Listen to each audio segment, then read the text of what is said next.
Nobita को लगता है कि डायनासोर अभी भी जिंदा हैं, लेकिन जब नोबिता ये बात अपने दोस्तों को बताता है तो उसके दोस्त उसकी बातों पर यकीन नहीं करते हैं। इसलिए नोबिता डोरेमोन से मदद मांगता है। डोरेमोन के गैजेट की वजह से नोबिता को ये पता चलता है कि डायनासोर विलुप्त हो चुके हैं। सीन चेंज होता है, हम सुनियो और जियान को देखते हैं। जियान सुनियो की रिमोट कंट्रोल एरोप्लेन से खेल रहा होता है। तभी जियान उस एरोप्लेन से कंट्रोल खो देता है, जिससे सुनियो का एरोप्लेन नदी में गिर जाता है। जियान वहां से चला जाता है, लेकिन सुनियो नदी के किनारे बैठ जाता है। तभी सुनियो को नदी में एक बड़ा सा डायनासोर दिखता है। नोबिता और डोरेमोन स्कूल के पीछे वाली पहाड़ी पर जाते हैं। डोरेमोन होलवियर गैजेट का यूज करता है, जिससे उनको एक सुरंग मिल जाता है। रात में फिर से सुनियो अपने बगीचे में उसी डायनासोर को देखता है, लेकिन सुनियो को लगता है कि वह बीमार है। अगले दिन नोबिता अपने दोस्तों को सुरंग में ले जाता है। सुनियो जब सुरंग से बाहर आता है तो सुनियो डायनासोर के झुंड को देखता है, लेकिन कोई भी उसकी बातों पर यकीन नहीं करता है। अगले दिन वे सब फिर से उसी जगह जाते हैं, लेकिन इस बार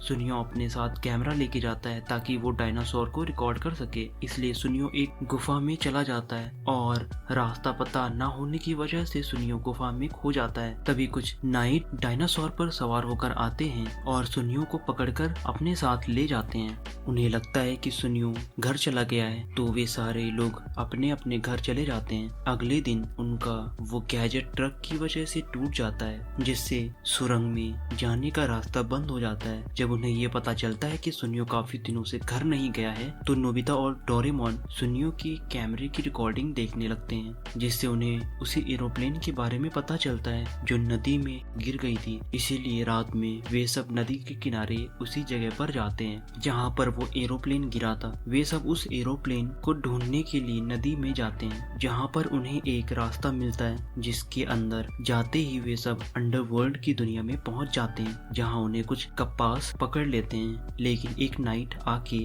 उन्हें बचा लेता है। वो उन्हें बताता है कि उनका दोस्त उनकी राजधानी एनरीरू में है। वे सब एनरीरू जाते हैं, जहाँ पर वे सब सुनियो से मिलते हैं। बानहाउ को ट्रेनिंग में जाना होता है, इसलिए वो अपनी बहन रू को उन्हें अंडरवर्ल्ड दिखाने के लिए कहता है। जाने से पहले बानहाउ उन्हें फॉरबिडन जगह पर जाने से मना करता है। रू उन्हें म्यूजियम ले जाती है, जहाँ पर उन्हें ये पता चलता है कि डायनासोर विकसित होकर इंसान बन गए। उसके बाद वे सब डायनासोर की सवारी करने लगते हैं। नोबिता का डायनासोर नोबिता को फॉरबिडन जगह पर ले जाता है, जहाँ पर नोबिता एक बहुत बड़े शिप को देखता है जिसमें काम चल रहा होता है। वे लोग अर्थ की सतह पर जाने का प्लान कर रहे होते हैं, लेकिन नोबिता उनकी बात सुन लेता है। वापस आकर अपने दोस्तों को ये बात बता देता है, इसलिए वे सब वहाँ से भाग जाते हैं। लेकिन उड़ने वाले डायनासोर उनके पीछे पड़ जाते हैं, जिसकी वजह से उन्हें कपास पकड़ लेते हैं। तभी वहाँ बड़ा सा शिप आकर उन्हें बचा लेता है, लेकिन वह शिप टाइम मशीन बन जाता है, जो उन्हें काफी पहले